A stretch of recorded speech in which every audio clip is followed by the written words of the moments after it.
Salve, salve rapaziada que acompanha o Pitacos do Papo do Fino, o pessoal que joga a nossa liga, o pessoal que ouve as nossas dicas. Estamos aqui de novo para falar sobre a rodada 6. A rodada 5, a rodada passada foi complicada.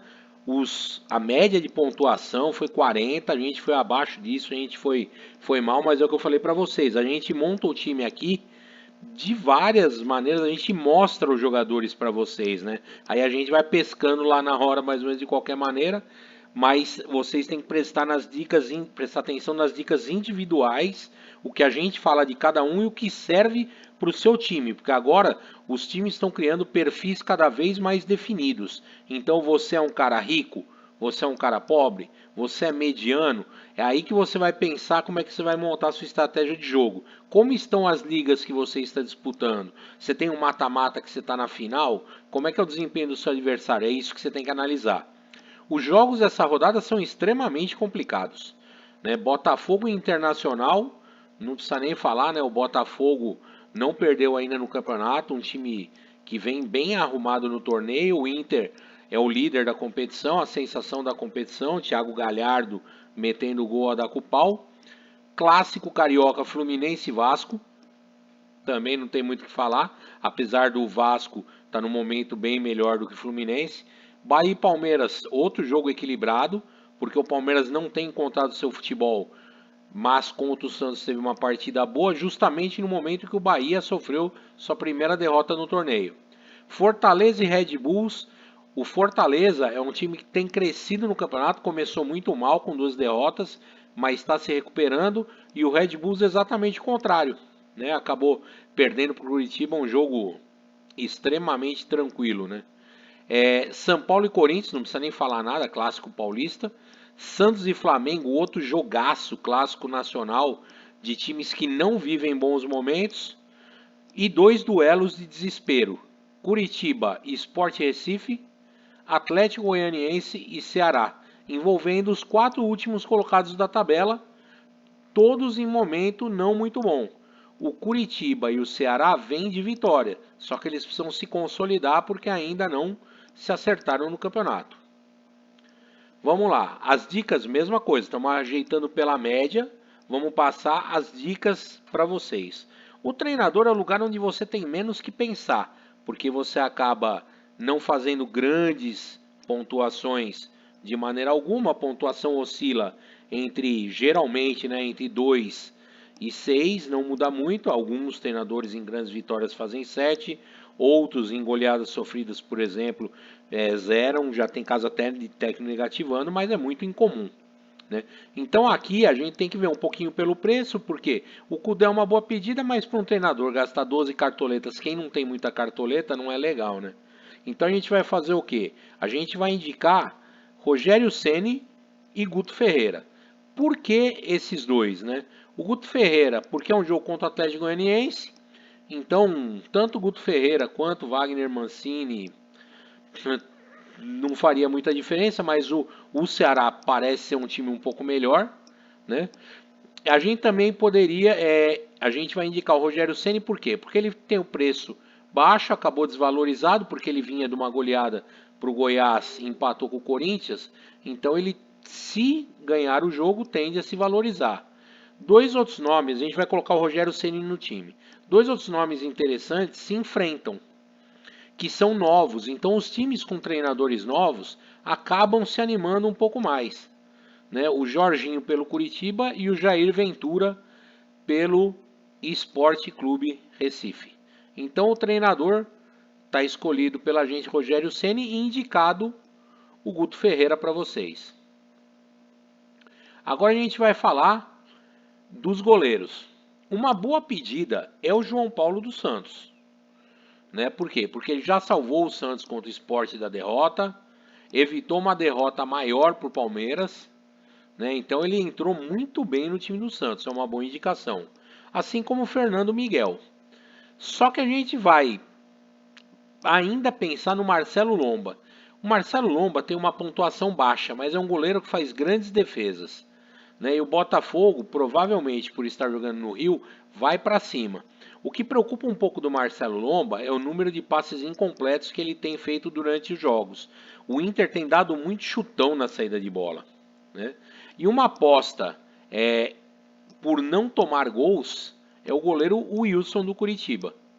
Como a equipe do Sport Recife também está desesperada, mas é um pouco fraca, talvez o Wilson seja a melhor pedida. Agora a gente vai trabalhar na lateral. A pedida básica é o Saravia. O Saravia está voando, né, jogando muita bola. Então, se você tiver grana, porque ele é muito caro. Você vê, esse Calegari do Fluminense é um nome interessante, porque o menino foi muito bem no jogo anterior contra o Atlético do Paraná. Só que também não tomou gol, tem o saldo. Essas coisas tem que pensar. O Iago Pikachu, por exemplo, se não perder pênalti, né? Ele é o batedor de pênalti do Vasco. Ele também é uma boa pedida. Então a gente indica para vocês Iago Pikachu também. Um lateral que tem mantido uma constância quando joga é o Vinha. A gente vai levar o Vinha, tá? Porque o Vinha cruza bem, desarma bastante e vai indicar também o Aderlan para vocês. Ah, o Moisés também é um nome interessante. É que o Aderlan, como ele caiu um pouco na derrota contra o Curitiba, ele tende a valorizar. Então quem está precisando de grana pode apostar no Aderlan. Agora a gente vai para a zaga. A zaga do Vasco é uma boa pedida, Bronquinha? A zaga do Vasco é uma boa pedida. Só que ela pontua muito também por questão de saldo de gols, né? Mas o Leandro Castan desarma bastante, só que ele é caro, né? A gente vai levar para o nosso time o Vitor Cuesta e o Gustavo Gomes, que são dois jogadores de média elevada. O Vitor Cuesta porque desarma demais, tradicionalmente a gente já conhece ele, e o Gustavo Gomes que mete seus golzinhos de vez em quando, né? Agora, para indicar, nós vamos deixar dois nomes. Alguns podem até questionar um deles, né? O Léo Pereira é um nome interessante. O Sabino do Curitiba, a gente pode apostar no saldo de gols, né? Mais um caso que a gente pode pegar alguém do Curitiba por conta de aposta em saldo de gols. E o Gil, que é um zagueiro que mete seus golzinhos de vez em quando de cabeça, gosta de fazer gol em jogo importante e vai pegar o São Paulo. Então o Gil também é uma aposta que vale a pena. Vamos para o meio de campo agora. Você bate o olho, a melhor média é Gustavo Ferrares, o Atlético Goianiense, jogando contra o Ceará. Olha, Gustavo Ferrares e Jorginho, se você tiver com aquela coragem para pegar, vale a pena, porque eles desarmam bastante. Só que o problema é que o Atlético Goianiense talvez comece a entrar na zona do desespero. Obviamente nós vamos de Thiago Galhardo, porque o cara é meia e joga muito encostado no gol, só que você precisa ter grana. O Nenê a gente lembraria também para a questão do pênalti, né? Jogo Fluminense e Vasco, né? Os dois casos. Indicação de Fernando Sobral e Matheus Galdesani. Os dois. Fernando Sobral e Matheus Galdesani têm sido o espírito do time do Ceará e do Curitiba, respectivamente. A gente vai levar o Arrascaeta, lembrando que ele é caro e que a gente tem que ficar de olho nesse negócio dos treinadores ficarem mudando as equipes. A gente vai levar também o Benítez do Vasco, porque ele desarma bastante e é clássico, vai ser um jogo pegado, então é bom indicar alguém que tem esse poder de desarme, né? E a gente também, para fechar, vai indicar o Felipe Bastos do Vasco, tá? Porque ele vem bem no campeonato, tá numa sequência boa, deu uma desvalorizada e você pode ganhar uma grana com o Felipe Bastos. Para fechar, a gente vai para o ataque. O ataque, vamos levar Germancano, vamos ver se no clássico ele vai aparecer. O Claudinho é um nome interessante. O Jô é um nome perigoso. E olha o Elber que interessante, ele tem a quinta maior média e o Elber não fez gol ainda. Você vê um atacante que pontua bem, né? Trabalha só uma assistência, muita finalização, ele ajuda no combate, ele desarma. Vamos levar o Kleber. E vamos levar o Luiz Adriano. As duas indicações que a gente vai passar para vocês, tem que ficar de olho no treinador, nos boletins médicos e etc. Gabigol e Luciano. O Luciano do São Paulo não está aqui na lista. Ele estreou, já fez 2 gols pelo São Paulo e ele, pode ver, ele não está.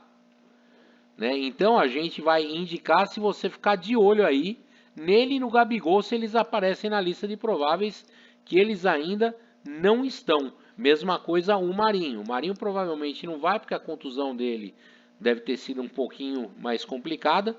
E se alguém quiser arriscar mesmo, pode colocar um Sassá aí, né? Hiper barato, hiper valorizado, hiper desvalorizado, e de repente pode balançar uma rede aí. Então a nossa escalação ficou: Wilson, Saravia, Vinha, Vitor Cuesta e Gustavo Gomes. Arrascaeta, Benítez e Thiago Galhardo. Cano, Kleber, Luiz Adriano. Treinador Rogério Ceni. As nossas indicações ficam: Marcelo Lomba, Aderlan, Iago Pikachu, Sabino, Gil, Felipe Bastos, Fernando Sobral e Matheus Galdesani. E lá na frente, ficar de olho: Luciano e Gabigol, se tiverem liberados, e Jô. Pensando também no caso de liberação, o Marinho. Ok? Então, esses são os nossos palpites dessa semana.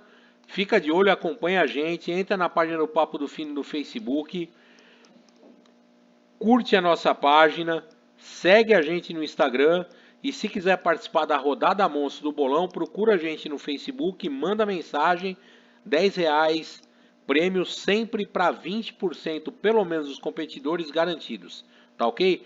Um abraço para vocês e até a próxima.